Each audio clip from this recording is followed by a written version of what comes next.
Merci donc d'avoir pris ce nouveau rendez-vous de l'actualité nationale et internationale sur Eden TV. Au sommaire de ce journal, la 29e édition de la Journée mondiale de la population. C'était ce lundi 11 juillet.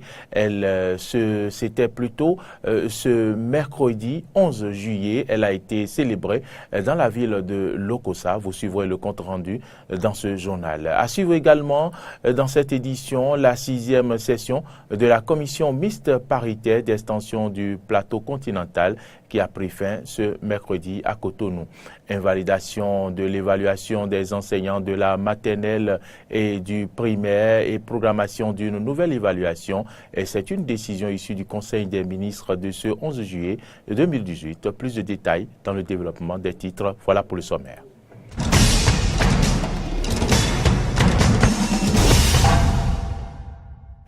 Madame, Monsieur, bienvenue. Je vous l'annonçais en titre, la ville de Lokossa a abrité ce mercredi 11 juillet 2018 la 29e édition de la Journée mondiale de la population. Et thème de cette journée, la planification familiale est un droit humain. Jonas Bouchi fait le point à travers ce reportage. La planification familiale n'est pas qu'un moyen de contrôle et d'espacement des naissances dans les foyers. Elle permet également aux gouvernants de réguler la proportionnalité entre le taux de croissance démographique et la disponibilité des ressources économiques. Aussi, permet-elle une meilleure capitalisation de la ressource humaine, principal vecteur de toute action de développement. Le gouvernement béninois en est bien conscient en plaçant le capital humain au cœur de sa politique gouvernementale. Son Excellence, M. Patrice Talon, président de la République du Bénin, et son gouvernement ont mis le capital humain au cœur des politiques gouvernementales. En témoigne le projet Assurance pour le renforcement du capital humain, ARCH, prévu dans le programme d'action du gouvernement. En exprimant toute sa joie pour le choix porté sur son département à abriter la 29e édition de la Journée mondiale de la population, le préfet du Mono a exhorté les populations à ne plus percevoir la planification familiale comme une contrainte, mais un droit humain, comme le stipule d'ailleurs le thème de cette année. Recevez par ma voix la gratitude des populations de Lokossa pour l'honneur que vous nous faites en choisissant de nous y rassembler pour la célébration de cette journée dont le thème choisi est « La planification est un droit humain ». Le représentant résident du Fonds des Nations Unies pour la population en appelle à la responsabilité des uns et des autres dans les choix qu'ils opèrent en ce sens. Le message que nous avons pour les individus et les couples en cette année de réflexion sur la planification familiale est que nos choix individuels ont des conséquences au niveau global. Les gouvernants doivent renforcer leurs efforts actuels pour satisfaire la demande sociale qui émane de la croissance démographique, du niveau élevé de fécondité. Le directeur de cabinet du ministère du Plan et du Développement réitère l'engagement du Bénin à aider les couches vulnérables de sa population à se prendre en charge. Le Bénin est toujours déterminé à réduire le taux de pauvreté en aidant les personnes les plus démunies de notre pays à bâtir un avenir meilleur pour elles-mêmes, leurs familles et leurs collectivités. C'est pourquoi nous devons faire des investissements stratégiques dans l'éducation, dans la santé et les moyens d'existence des adolescents parallèlement à la protection de leurs droits fondamentaux.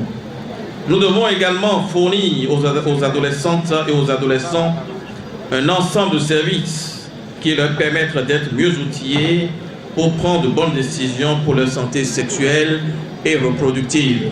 À cette 29e édition de la Journée mondiale de la population, des fournitures scolaires, des matériels de travail et des vivres ont été offerts aux meilleurs élèves filles des lycées et collèges, les couturières et coiffeuses, ainsi que les pensionnaires des orphelinats de Lokossa. C'était un reportage de Jonas Bouchy sur la journée mondiale de la population. La 6e session de la commission mixte paritaire d'extension du plateau continental a pris fin ce mercredi à Cotonou en présence des autorités béninoises et togolaises et de l'ambassadeur de la République fédérale d'Allemagne au Bénin. Laurent Roland Tonneikes, Fiacre Voitan pour le point. Le Bénin a abrité du 9 au 11 juillet 2018 la 6e session de la commission mixte bénino-togolaise de délimitation de la frontière maritime. Les experts des deux pays ont terminé les travaux sur les dossiers d'extension du plateau continental des deux États. Marcel Baglo, directeur général de l'ABJF, agence béninoise de gestion intégrée des espaces frontaliers, nous fait ici le point de la situation qui prévalait. En février 2009, nous sommes retournés à Abuja avec presque tous les pays côtiers de l'Afrique de l'Ouest pour entendre nous dire que le Bénin et le Togo n'ont pas droit à un plateau continental, que nous étions indésirables à la réunion de la CEDEAO qui devait traiter de la question. Nous avons réagi et avons créé un groupe de 3, les 3 frondeurs, le Bénin, la Côte d'Ivoire et le Togo. Chemin faisant, le Togo nous a lâchés, la Côte d'Ivoire nous a lâchés, pardon, et les 2 petits pays sont restés ensemble. Et nous voyons aujourd'hui que le fait de rester ensemble nous a poussé à aller plus loin et à comprendre ce dont nous avons droit, à connaître notre prétention. Et nous avons remarqué aussi que par exemple rester ensemble, les 2 grands, les 2 hommes comme je les appelle, qui veulent nous bouffer, ont commencé par trembler.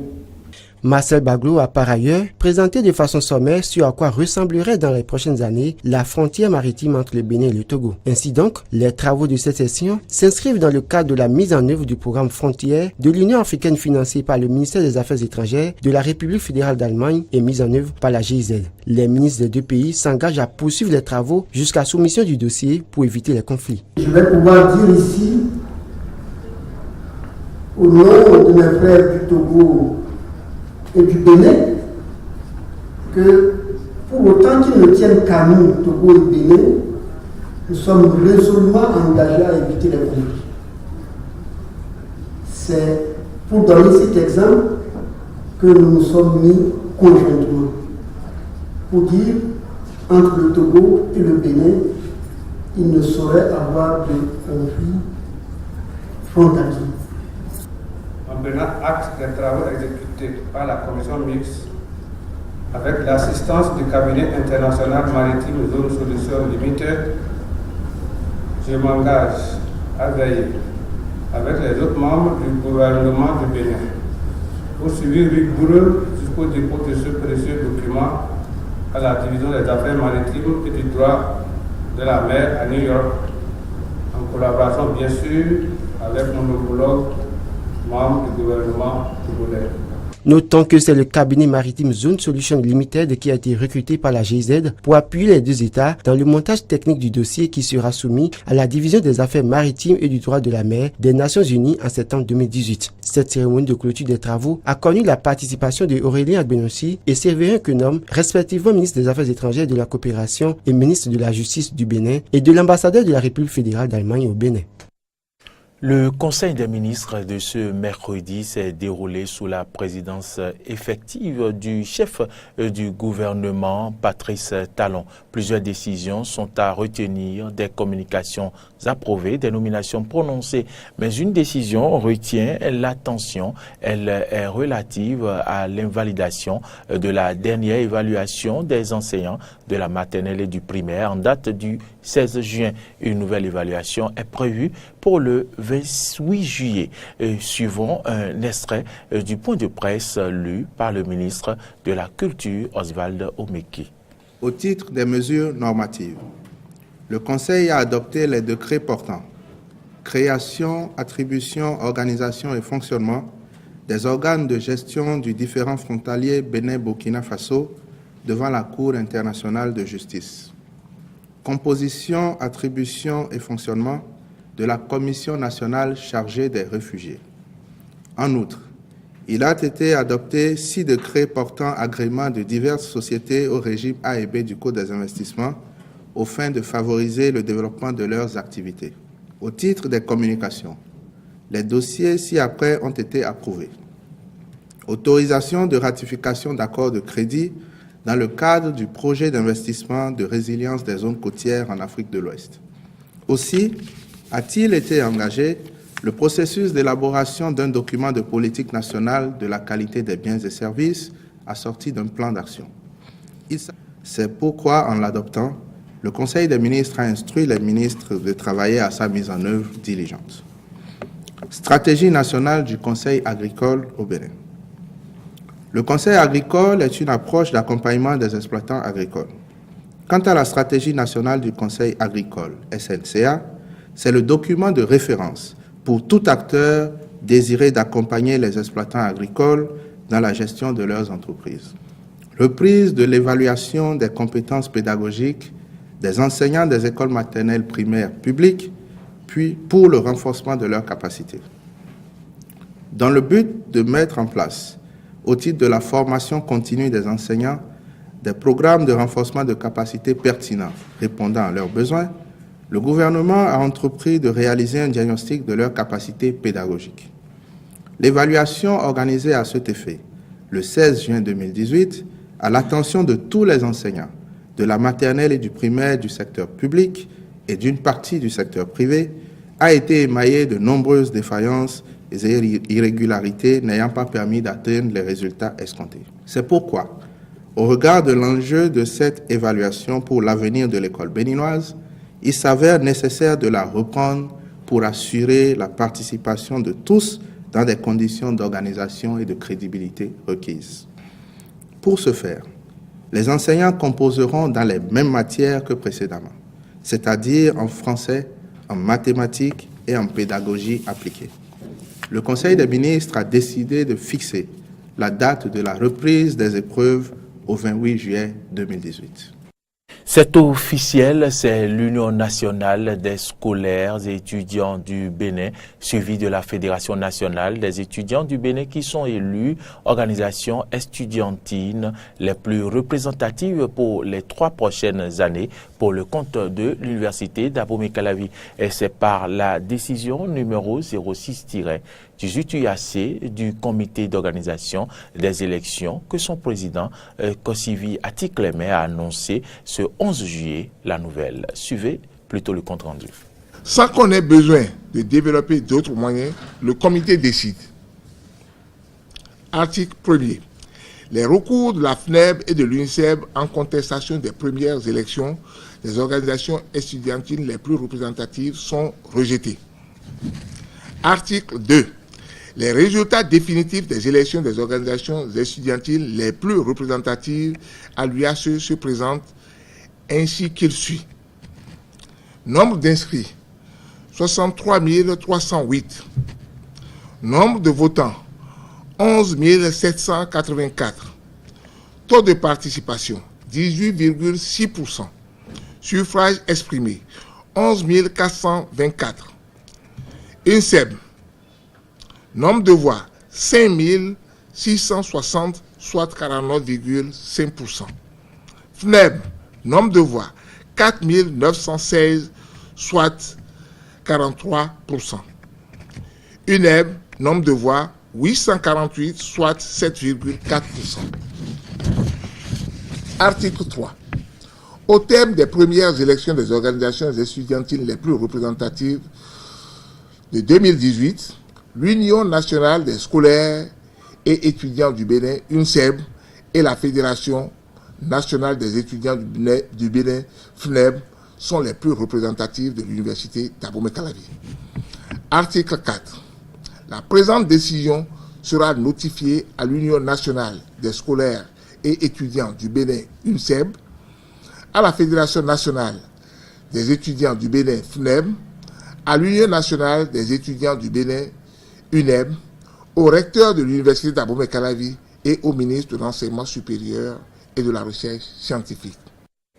La composition des épreuves du BEPC 2018, vous le savez, se conjugue désormais au passé. Quelle a été donc la teneur des épreuves et comment les candidats se sont débrouillés? Ceux du centre de composition du CEG de Lokossa nous ont livré leur impression à la fin de la dernière épreuve. Ils sont au micro de Jonas Boshi. En maths, c'est la SA 3, 2 et 1. En PCT, c'est la SA 1, la SA 5 et la SA 2. En SVT, c'est la SA 3. Bon, c'est l'histoire là qui nous ont trahis. On a fait des grèves. Les professeurs n'ont pas terminé les programmes, mais ils ont amené ça 4 pour nous. Mais on a fait quelque chose dedans. Bon, cette année, on ne va pas dire que les épreuves ont été difficiles. Nous avons pu faire ce que nous connaissons. Donc, je remercie Dieu pour nous avoir accordé cette grâce d'avoir eu des épreuves qui ne sont pas tellement fortes que nous. Et je remercie aussi ceux qui sont en haut là-bas et ne nous ont pas rendu l'année difficile. Moi, j'ai vu que les épreuves du BPC là sont faciles. Moi, je travaille.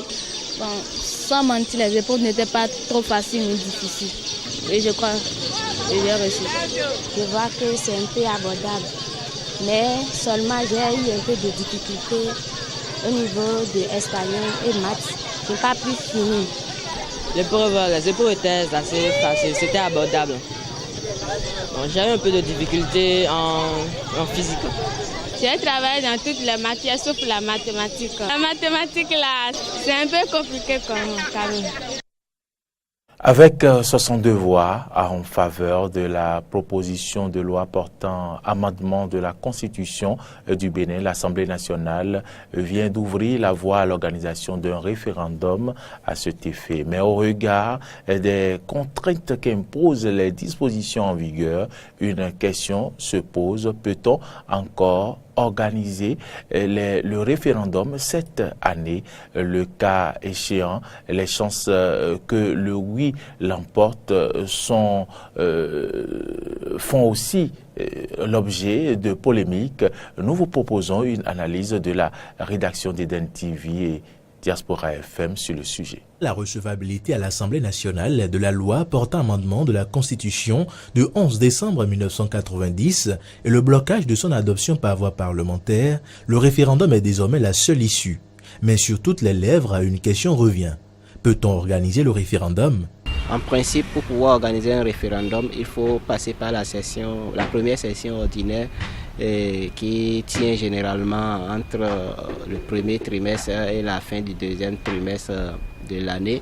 Et nous avons déjà bouclé la session ordinaire la première session ordinaire pour le compte de l'année 2018. Donc, a priori, normalement, c'est en 2019 qu'on pourra engager le processus d'organisation du référendum. Il y a une disposition de la loi référendaire elle-même qui dit qu'il faut convoquer le corps électoral pour le référendum 120 jours avant le référendum. Donc ça fait techniquement 4 mois avant le référendum. Nous n'avons pas une liste électorale actualisée selon le code électoral.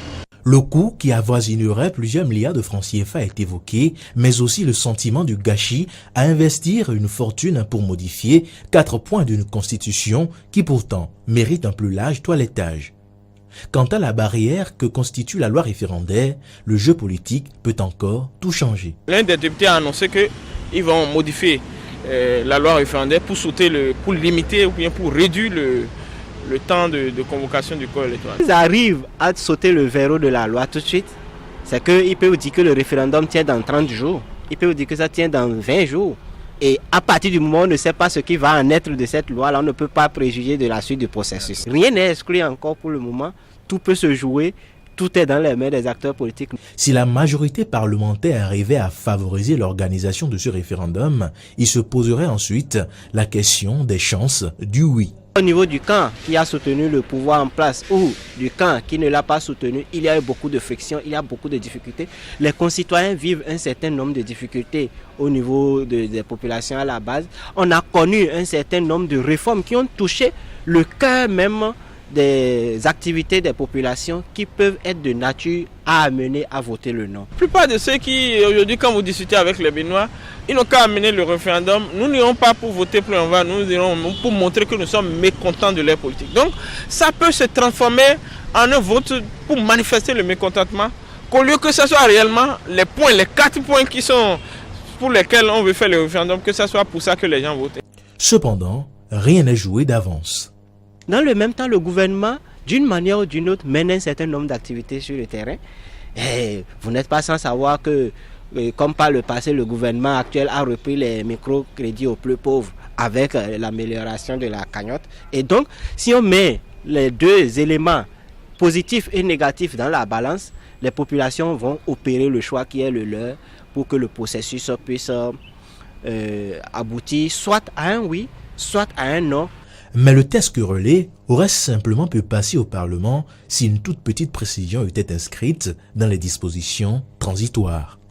Dit simplement que les élections qui sont prévues de 2019 jusqu'à 2021 tiennent, quitte à ce qu'à partir de 2026, nous puissions aller au couplage et tout le monde se sentirait à l'aise parce qu'on va renouveler notre Parlement en 2019, on va renouveler nos conseils communaux en 2020 et en 2021, on va changer de président de la République. Parce que même si c'est celui qui est là qui revient, ce serait quand même pour un nouveau mandat parce qu'il y aurait eu des élections.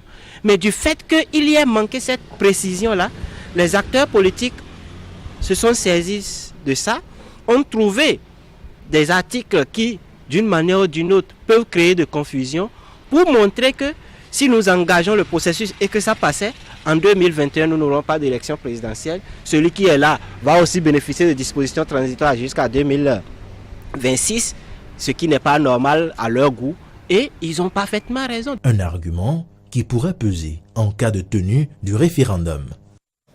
Qu'en disent justement les citoyens désormais concernés au premier chef dans la perspective de l'organisation de ce référendum? Nos reporters en ont croisé quelques-uns et vous le verrez, les avis sont partagés.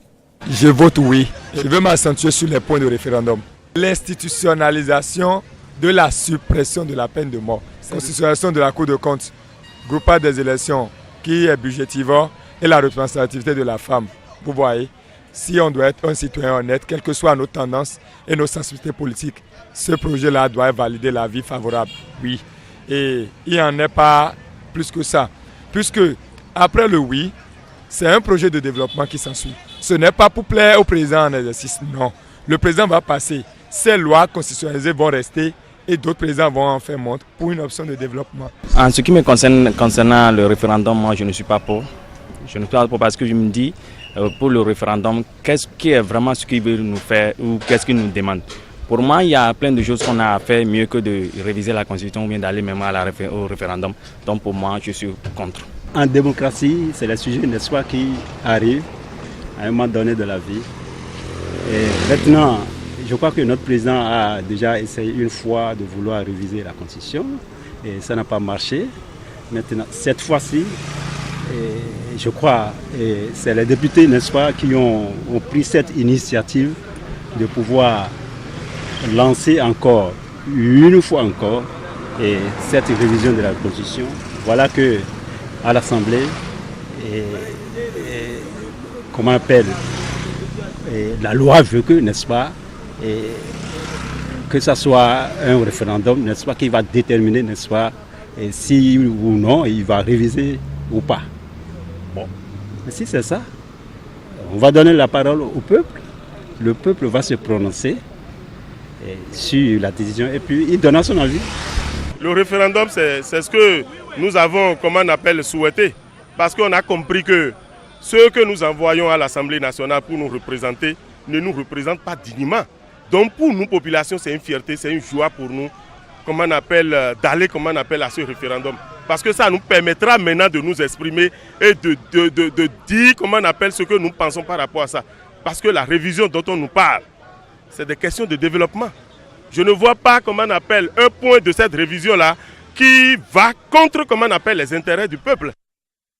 Ce journal se referme. Madame, Monsieur, merci de votre fidélité en notre compagnie.